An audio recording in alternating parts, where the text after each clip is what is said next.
Okay, so as promised, we said we were going to get you the management of care ethical principles, right? These funky $4 words that the test loves to put on for these students, especially HESI, ATI, NCLEX, the whole thing. So let me make sure you remember what we're doing. This is right out of Management of Care. In this packet, which is available, you know, we have a special 7 for $77. And there you get a whole bunch more than just the management of care. And this is what I've been talking about in the videos before today. So this is available through the 7 for $77. The deadline is January 1st. Remember that the only way to get this management of care would be the pink packet bundle if you missed the deal.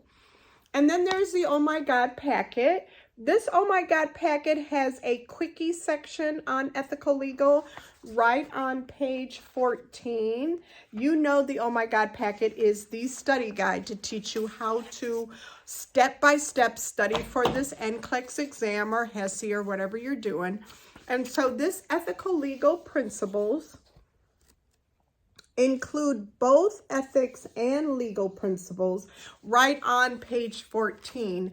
That's just one of the wonderful things that you know the famous Oh My God packet has. You know that the Oh My God packet has the diets, the nutrition, the positions, the precautions, both seizure and bleeding and ICP and all those precautions that we talk about. Dysphagia precautions for the stroke patient. This Oh My God packet has maternity and pediatric quickies. It also has delegation, prioritization, who the float nurse should go to, which kind of patient the float nurse should take care of. This Oh My God packet also has exactly day by day how you should be preparing for your NCLEX. It goes into Monday, this is what you do. Tuesday, this is what you do. Wednesday, Thursday, Friday. It lines it up even for the student who works full-time. This Oh My God packet gives you tips on what you might not have thought of that's interfering with you passing. It also gives you the score that you personally need and should be getting on your software before you can go take your test. It tells you what to do the week of the test. So, you know, whatever. I'm just trying to help you understand what these packets have in them. But we need to move on, okay? Because we need to talk about ethical principles. Ethical principles are very different from laws. Let's just get that out in the open. It's so different from laws because laws are what will get you in legal trouble or civil trouble, right? Civil trouble is a tort. Remember that from the other videos? Legal trouble could be civil or criminal. If it's criminal, it's definitely not a tort. A tort is a reason for you to get a lawsuit, right? I mean, you know that. And so these ethical principles are, however, let me make sure I say that. Even though these are not laws, these ethical principles, if you violate them, violation of this ethical principle, they are reportable to the Board of Nursing in your state. And that's all boards of nursing that feel that nurses should be held to a higher ethical standard, so that when they violate the ethical standard, that's reportable to the Board of Nursing. Ethical dilemmas pop up all the time. I think one of the worst ethical dilemmas that I've ever seen was a 13-year-old who was pregnant and had a very horrifying genetic disease already. She herself, not her baby. She herself had a very awful genetic disease that gave her something sort of like Marfan syndrome. And what was happening with her is that being pregnant with the child, laboring with the child, delivering that child, and most importantly, because it's the hardest on the body, recovering postpartum from having that child was definitely life-threatening for her. She did die because she ultimately, at 13, decided that she still wanted to have the baby, and she did not agree with her mom And her mom wanted her to terminate the baby at 6 weeks of life because her mother, based on the genetics counseling that was given and the history of this disease since this 13-year-old was born, after the mother received that informed consent about everything, she was just like, okay, yeah, what are we talking about? Just let's schedule her for a termination of pregnancy at 6 weeks and let's just save my daughter's life. Well, the daughter is 13 and the daughter didn't want it because she was afraid of needles and surgery. That was her reason, her rationale for why she didn't want to be scheduled for an induction. It's 13-year-old, remember, we're not, we don't have a lot of scientific knowledge or anything. We're 13 for crying out loud. This case did go all the way up to the Board of Ethics, and reality is without the actual adolescent's consent for her own fetus, we can't do anything. So we literally watched her become sicker and sicker in pregnancy, become extremely high risk in labor, and literally die in birth. It was so hard on her heart, which was already enlarged and diseased. So that's an example of an ethical dilemma that the law is kind of, I don't know, fuzzy, right? So the nurse's responsibility is always to know these ethical principles. Some books and sources say 9. I use 10 because then I know I didn't leave anything out, and it seems as though, different sources gives extra, they can tend to give an extra ethical principle. So why not just say 10? It's an easy number to remember, and as long as you know these 10, you're going to be covered on this test. Again, this is management of care, ethical principles, 10. All right, let's go. First of all, these ethical dilemmas, the ethical principles, ethics in general, can occur with providers and the nurse, families and the nurse, the patient and the nurse, ancillary staff and the nurse, social workers and the nurse. I mean, whatever, right? So that makes sense. The Board of Ethics is top dog, and they make their recommendations, and that's what they do. So that's what every hospital facility or even long-term care has. They all have a Board of Ethics. All right, now we can get started with the 10, right? All right, I put them in alphabetical order. I'm gonna list them for you so you can write them out, because if you're smart, you're gonna use the exact same examples that I put on the board for your understanding of each ethical principle, because these examples will come again. You will see them again if you know what I mean. Yeah. Okay, so here we go. I'm gonna go slow, but I am gonna go. Ethical principle number 1, accountability. Number 2, advocacy. Number 3, autonomy. Number 4, beneficence. Number 5, confidentiality. Number 6, fidelity. Number 7, justice. Number 8, non-maleficence. Number 9, responsibility. And number 10 is veracity. So that's what we're going over. And in between each of these ethical principles is an actual example or 2 or 3 or 4 that you probably should take good notes on. Just saying. All right, here we go. Accountability. This ethical principle is where the nurse faces accountability for her actions, right? That just kind of makes sense. You can't be like, we see some politicians where they have a million things they've done wrong. They have a million laws they've broken, but they're not taking accountability, not even for one of them. Nah, that's not you. The nurse is held to a higher standard, sadly. But what that means is that an example of you being accountable is when you make a medication error, you notify the provider immediately and you fill out a Sentinel report. And remember, Sentinel S for sentinel means should never happen or never happen events, but we're human. So when there's a medication error or even an adverse event that you played a role in, your accountability comes in that A, you own up to it by reporting it to the provider after you make sure that the patient is stable. And number two, you want to prevent this from happening again, which is one of the points of filling out a Sentinel report. So Sentinel event reporting, Sentinel event reporting, Sentinel shoulda never happened events. That's what you're doing. Another example of accountability is witnessing another nurse's waste.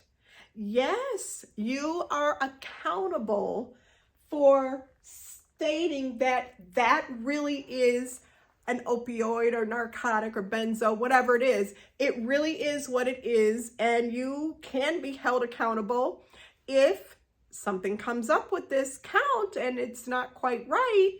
There you are with your fingerprint and, you know, whatever, witnessing this. So yeah, that's another example. Okay, so we're done with that. Ethical principle number 2. Everybody knows this, I think, but we're going to go over it anyway. Advocacy.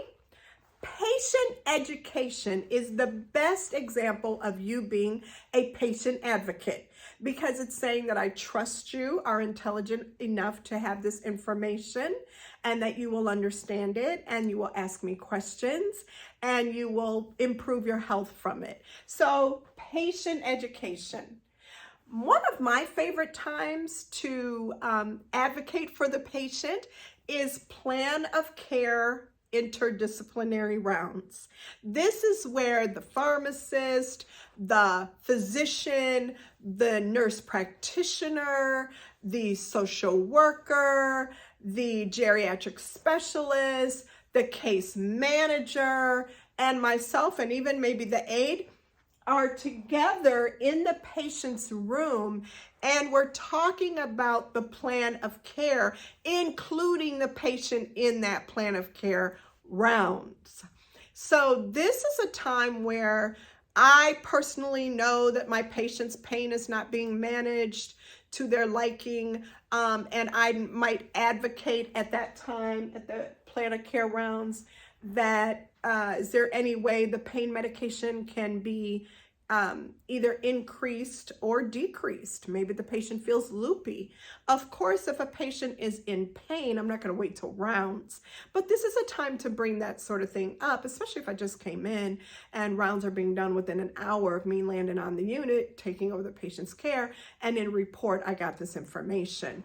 Another example of plan of care rounds where you're the advocate. Your patient was told yesterday that they need chemo, and they've expressed to you completely that they don't want chemo. And they're afraid to let their doctors know because they don't want to be judged for not wanting any parts of chemo or for being made to feel like they're stupid, and they feel strongly that that might happen.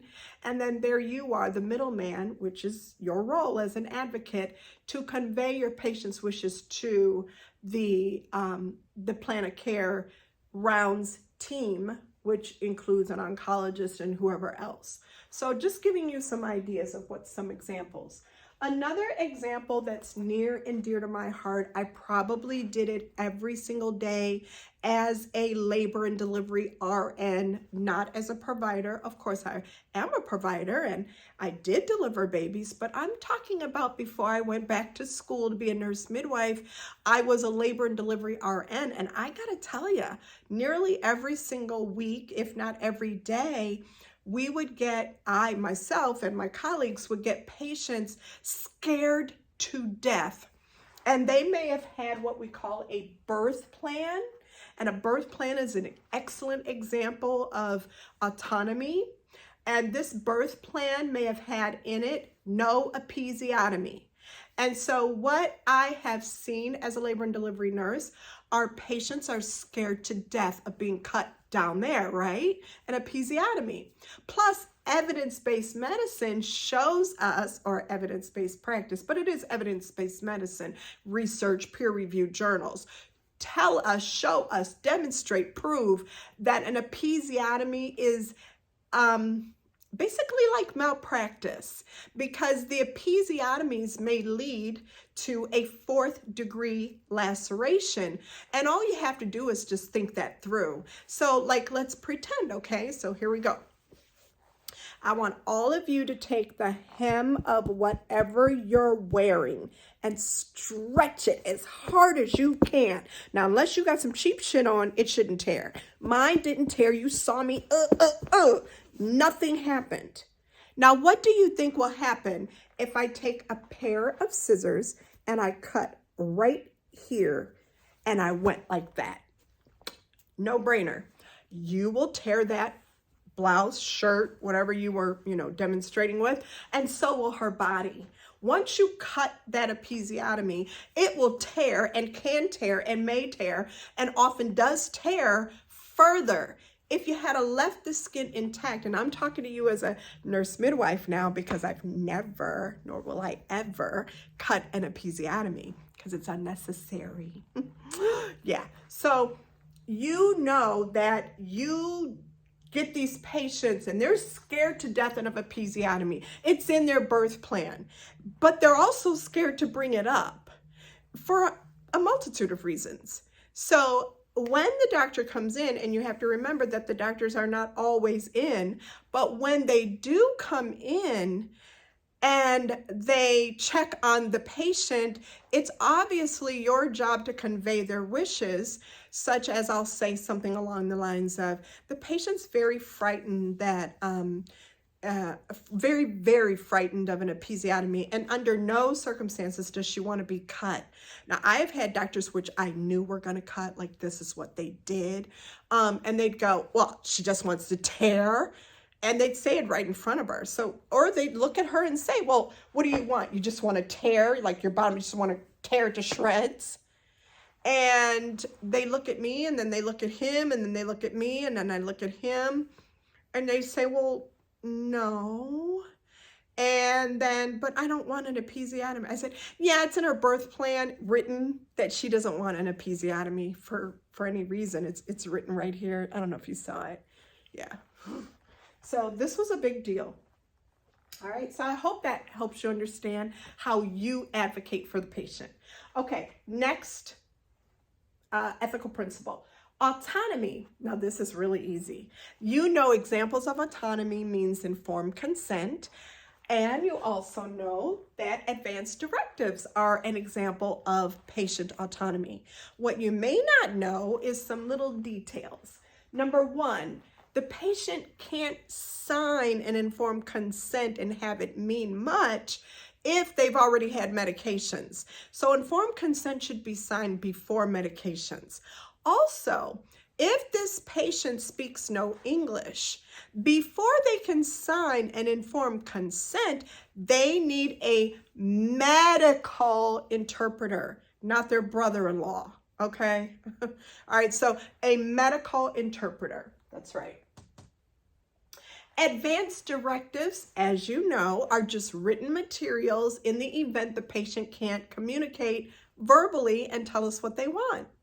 That's simple. Advance directives, just basically in writing what the patient's desires are, especially for their medical care and end-of-life care, when they may or may not be able to communicate that effectively. So examples of advance directives is a living will. That means what are your wishes at the end of life, and a healthcare proxy, or what's the other name for that? Medical power of attorney. You got it. All right, so those are examples. You're going to be ready for this. Now, a law that recognizes the patient's right to autonomy, a law, is the Self-Determination Act. Some of these have a law attached to them. This is the law attached to autonomy. It says the patient can refuse anything they want. They don't have to do anything. They do need to have things explained to them, but they can refuse anything they want. All right, that's cool. Now, what are some examples? Remember that when a patient says they're going to leave against medical advice, I'm leaving AMA. They don't say that, but they just be like, fuck y'all, I'm out. You're like, wait, well, hold up. But they are leaving against medical advice. That is their right. That is their right. And unless they're intoxicated with alcohol or drugs, inebriated to the point of ridiculous, or incompetent, we have to honor their right to leave AMA. And it doesn't mean that you make them sign paperwork. You can offer, but you really don't need them to sign the paperwork. You can't force anybody to stay anywhere, regardless of the paperwork. You do have a responsibility of calling the provider and letting them know. You also have a responsibility of letting the patient know, if it's true, that them leaving at a time like this could result in their death or disability or matters getting worse for them in terms of their health. And that's just if it's true. Okay, now let's go a little bit further. The ethical principle of beneficence is easy, I think. It means whatever you did to benefit the patient.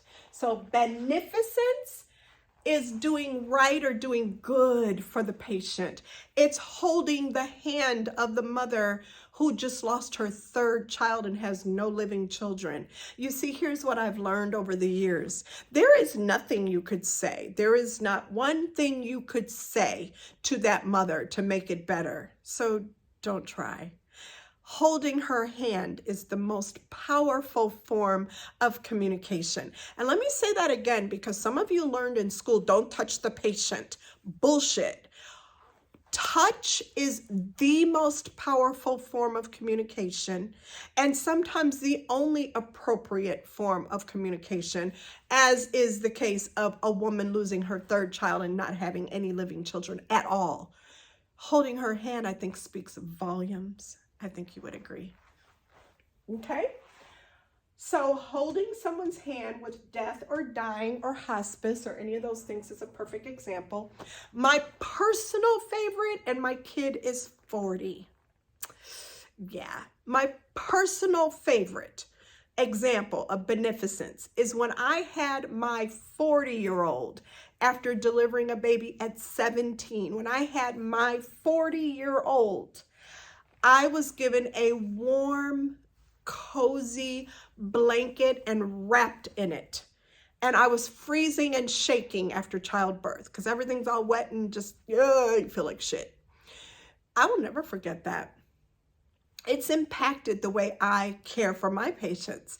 I won't let them get cold. I will go the extra steps to the oven or the blanket warmer and go get that blanket and wrap them just as snugly as my nurse wrapped me. Because that showed love, unbeknownst to a 17-year-old who grew up in abuse and was getting beat up by the baby daddy and all this. It showed a version of love that I needed at the time. Visitors. Your open visitation policy is an example of beneficence. The visitors are very beneficial to patients. They decrease anxiety, among other things. So just an open visitor policy, as well as making sure that, and we said this in the last video, that family is kept informed with the permission from the patient, but family is kept informed of changes. So if suddenly a patient becomes critical and I need to, do some things that are totally representative of a deterioration in their health status, they're becoming critical, whereas a few hours ago they were fine, I'm calling family. That's beneficence. So remember that. Obtaining a PCA, patient-controlled analgesia, for a sickle cell crisis patient is an example of beneficence. Why did I use that example? Well, because sickle cell is one of the most painful conditions on earth. The only one that equals that pain, that level of pain, is pancreatitis. Don't you forget I said that. Again, 2 competing #1 painful conditions on earth include pancreatitis and sickle cell crisis. And so getting a PCA pump for the sickle cell crisis patient is a good example of beneficence, because we know that sickle cell affects Black and brown people. Don't get caught up. It's not just Blacks. It's also Latinos or brown people. We also know that when these Black or brown people show up at the hospital and ask for Dilaudid, they're seen as drug users and abusers. We know that. That's historically been true forever, and it's in the research. Evidence-based practice. Now, so in order to avoid all that hot mess, that stereotypical hot mess, we get the patient a PCA pump and boom, she controls her own analgesia. So you got to know that. That's a good example that you got to know. Hint, hint. All right. The next ethical principle, confidentiality. Now, this is so simple, right? And there is a law attached to this one. Everybody knows it. It is HIPAA, right? So one of the laws attached to this is HIPAA. So if you are taking care of a patient, you already know you can't tell their business. You know that. You can't put their shit on Facebook, Instagram, Snapchat, and think that's legit. But did you know that the nurse report sheets that you take report on and take your little notes, did you know if you take that home, you are breaching their confidentiality? And of course, you're breaking the HIPAA law, right? So if you take that shit home, it's not cool. You're supposed to shred that shit, right? You knew that. Asking permission of the patient to share their information with family is huge. So if you don't want to violate the principle of confidentiality, you better make sure you ask permission from the patient to share their personal health information with their family, specific family members. Another issue that I want to talk about is HIV. Now, you might think this is crazy, but it is what it is, and you got to know it. I have delivered babies for HIV positive patients whose baby daddy had no idea that the patient had HIV. And what I need you to know is that I can't tell them. No, I personally, I can't tell them. Whose responsibility is it to tell their partner, the patient? You got to know that, okay? All right, so that's that. The next ethical principle, and look at this, we're almost done. We got done with more than half already. The next ethical principle is fidelity. Fidelity means that you are keeping your promise and you are making sure that you hold to your vows as a nurse, right? So an example of that, keeping your promise, because that's pretty much the one we use the most, keeping your promise. If you told the patient you're going to do their dressing change, their wound care after lunch, and you left at 7 and didn't do it, you violated the principle of fidelity. Keep your freaking promise. Another good example, and they like this one, is giving pain meds on time. So if the patient knows their pain med is due at 9 o'clock in the morning, and then you come in at 9 in the morning, you have kept to the principle of fidelity. So medicating the patient for pain on time as scheduled. Hint, hint. Okay, next, and we only have 4 more. This is great. Next is the ethical principle of justice. This is where you are fair to everyone, regardless of race, religion, finances, whatever. A good example of justice is the organ procurement list. You get on the list when your GFR goes to 20 and below, regardless of your, whatever it is, your resources. We don't sell organs here in this country. We're not, on, what is it out here? On a main street in Cleveland and selling kidneys.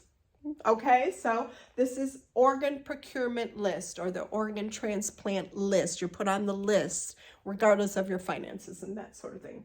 Sliding scale fees is another example of justice. It means that we are going to look at what you currently make to see whether or not you pretty much don't have to pay for any of these hospital fees or you get a discounted rate. That's a common one, sliding scale fees. What is the law attached to this ethical principle?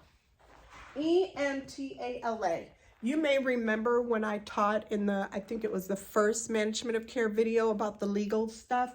It was called emergency, E, medical, M, treatment, T, and active, A, labor, L, Act. Emergency Medical Treatment and Labor Act. EMTALA. What does this say? Regardless of your ability to pay, emergency treatment will be rendered, and any patient in active labor 4 centimeters or more will receive care. That's an example of justice. We got to know that. Non-maleficence. Do no harm. This is where you have all your nursing precautions. So bleeding precautions, seizure precautions, neutropenic precautions, dysphagia precautions, that sort of thing. And that is an example of do no harm. Other examples that you have to know, you have to know, include checking 2 patient identifiers before you give medications. So patient's ID bracelet is number 1. Having the patient state their name and birth date, number 2. Before you give meds, that's a big one. That's a big one, okay? Making sure that as a nurse, you know your teratogens. You know ribavirin's a teratogen. You know warfarin or Coumadin is a teratogen. You know retin A is a teratogen. You know that statin drugs are teratogens. You know ACE inhibitors are teratogens. You know that ondansetron is a teratogen. You gotta know what drugs will hurt or kill a fetus. Chemo, teratogen. So do no harm. Another example of non-maleficence is removing faulty equipment so nobody uses it with the patient. And this one is one of my favorites because I do it every day. Making sure the patient has a designated driver before you let them go out of your facility sedated. That's for all the outpatient invasive procedural areas like transthoracic echoes, colonoscopies, endoscopies. You gotta have a designated driver, period. Because do no harm means I'm not gonna let you leave here after giving you heavy duty drugs and get in a car accident. That's crazy. Last 2. Number 9 is responsibility. So we only have 2 left. Number 9 is responsibility. It is a big one because here the nurse has some responsibility. She has a lot of responsibility, but it's an ethical principle because it really should dictate how she practices, right? And it's not necessarily a law, but it's absolutely some ethical principles. Handoff report is an example, or even SBAR are examples of your responsibility. You are not to leave the unit without giving a report on your patient, and that report needs to be useful and thorough on what the next nurse needs to know or what the doctor needs to know, okay? Questioning an order is your responsibility. I will never forget a student who I flunked. And I gave him a couple chances, but I did flunk him when I was teaching at a nursing school. And he said, and I quote, "I don't know why you're making such a big deal out of all this. All nurses do anyway is follow the doctor's orders." I said, "Oh, child, you dangerous. Get the fuck out of here." Okay. Now, another responsibility of the nurse is to witness, if they're present for it, the consent. Be careful. I done already said this 7 million times, but I'm saying 7,000,001. It is not the nurse's job in any state in this country to obtain informed consent for a procedure she ain't doing. That is the doctor's or the healthcare provider's responsibility. The only thing the nurse needs to do, the only responsibility she has is if she's present, witness it. If she's not, make sure she ascertains whether that patient knows what the hell's going on. y'all doing too much out here. There's a million hospitals that make their nurses get consent. And those nurses are just stupid because all you got to do and say is, that's illegal. Over my dead body, am I running in there grabbing some consent? You got to stick by what you know and follow the law. You tell whoever cares to hear it, I'm not breaking the law for nobody. Not you, not him, not them, nobody. Okay, so you better remember. Now, another responsibility of the nurse is to follow the chain of command and escalate whatever is not going the way it should for a patient. You got to escalate, baby. You got to go all the way up the chain of command and make sure you get some attention to the matter that could hurt your patient. Delegation is our responsibility. LPNs, you delegate as well. You delegate to the nursing assistants. RNs, we delegate to RNs. Other RNs, that's true. We delegate when we're teaching. We delegate to the LPNs. We're delegating to the nursing assistants. We're delegating all day long. Okay, so this is your responsibility. Another responsibility you have is continuing your education. And most states have laws regarding continuing education, but just you yourself have a responsibility to remain current and competent. Another responsibility, this is big, evidence-based practice. It means that you are not doing something because it's the way it's always been done. No. You, my dear, need to know that we no longer aspirate before giving IM injections. Evidence-based medicine. You, my dear, should know that checking a residual has kind of played out in terms of checking a residual and checking a residual as part of checking the location of the enteral tube. No, you're aspirating contents. You should be checking pHs. Ooh, the swoosh thing that y'all learned, yeah, where you put the NG and you're checking placement with the swoosh test, like, you're listening with your stethoscope on the belly for the swoosh. Oh, hell no. That has gone way, way, way by the wayside 20 years ago. So these are all examples of evidence-based practice, examples of situations where evidence-based practice said this was stupid, okay? So that's the thing. And what is evidence-based practice anyway? It's following the research and the peer-reviewed journals that publish the research, letting that guide practice, and not it's the way we always have done it. Last one, we're at the end, yay! Last one is veracity. That $4 word, veracity, means to tell the truth. Honesty, integrity, this thing we don't see with politicians anymore. You know what I mean, right? Like seriously lying every time they talk. So honesty, integrity, this is what veracity means. And honesty and integrity no matter what. So what are some examples? The family does not want you to tell mama that she has cancer. Bullshit. Mama's competent. Mama's going to know what she has. This is a violation of the ethical principle of veracity, and I'm never going to lie for anything and anybody. You feeling me on this? Here's one that I personally had to deal with.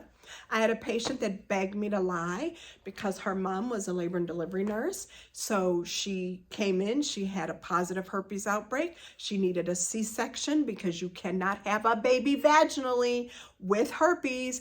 And she begged me to lie to her mother-in-law, who was a nurse in labor and delivery, that the reason for her C-section was because she was breech. No. Well, first of all, it was way before HIPAA. And even if HIPAA was involved, I'm not doing it no matter what. Now, with HIPAA, I could just easily say, that would be a HIPAA violation. If she asks me anything, I'm going to direct her back to you anyway. But it was before HIPAA, which means there I am with no law to stand on, but I have this ethical principle of veracity. And I said, I'm so sorry. Like, I get it, but I can't lie, and I'm not going to lie. I will redirect her back to you for that information. All right, here's another example. The patient came in with a motor vehicle accident. the mother of a very tragic motorcycle accident, 15 years old, not doing good. You got 70 doctors in one room trying to keep him alive. And the mother finally arrives at the hospital and she says, is he okay? Is he dead or alive? What's going on? And if you are being true to the ethical principle of veracity, you say something along the lines of, actually, it's pretty critical. We have a lot of people right now working on your son. We are all praying he pulls through, but it doesn't look good. And I'm just giving you honest facts that I'll keep you updated every minute to minute that I can. But he's in very serious critical condition. And I don't know if you're the praying type, but if you are, I need you to pray, because I am the praying type and I'm praying. So, if that's, your flavor, right? So, or saying something like, actually, this is pretty serious. I saw your son. It was a pretty bad accident. We have everyone working on him. You need to know that we're going to do everything we can, but I'm being honest with you. This is very serious, very critical, and I'm so sorry. All right, so you get it. I mean, when you tell me some shit like that, I already know what the fuck is up. He may not live, okay? Be honest. Don't lie. And don't push it off on the doctor. Okay, ma'am, I want you to have a seat. I'm going to go get the doctor to go to come and talk to you about your son's status. It may take a minute because they're in the room with him, but I'll just have him come. Nah, you're an educated nurse. Tell the truth, shit. You know what the fuck is up. This boy is critical, hell. Now, I got to go because I done gave you 2 big old videos in one day and I'm tired. I got shit to do. Deuces.